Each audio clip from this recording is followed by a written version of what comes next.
Shoshilinch xabar. O'zgidromet 10, 11 va 12 iyul kunlari uchun yangi rasmiy ob-havo prognozini e'lon qildi. Assalomu alaykum aziz tomoshabinlar. Yaqin 3 kun davomida mamlakatimizdagi qanday ob-havo kuzatilishi bilan qiziqyapsizmi? Unda ushbu videoni albatta oxirigacha tomosha qiling. Bu yerda siz faqat rasmiy manbalarga asoslangan eng so'nggi prognoz bilan tanishasiz. Agar videomiz sizga foydali bo'lsa, like bosishni va kanalimizga obuna bo'lishni unutmang. 10-12 iyul kunlariga rasmiy ob-havo prognozi.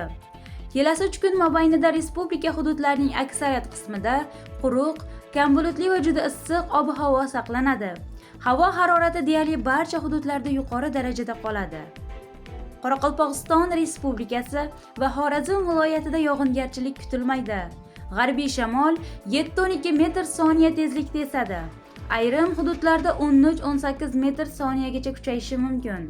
Havo harorati kechasi 23-28 daraja, kunduzi 10-iyulda 38-41 daraja, 11-iyulda 38-41 daraja va 12-iyulda 39-42 daraja bo'ladi.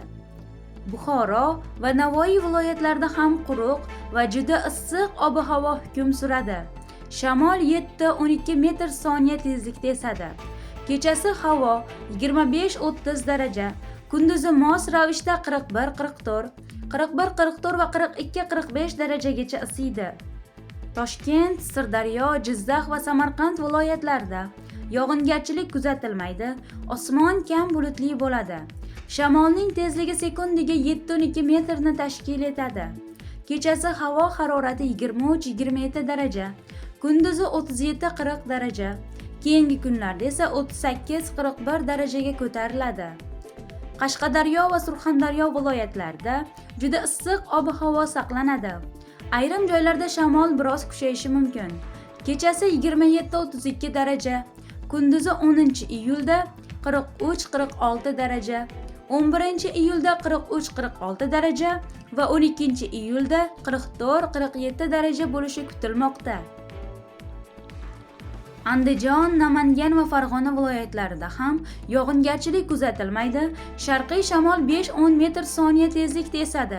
Havo harorati kechasi 23-27 daraja, kunduzi 37-40 daraja, keyingi kunlarda esa 38-41 darajaga ko'tariladi. Tog'oldi va tog'li hududlarda havo kam bulutli bo'ladi. Ayrim baland tog'li joylarda qisqa muddatli yomg'ir va momaqaldiroq kuzatilishi mumkin. Shamol 7-12 metr/soniya tezlikda esadi.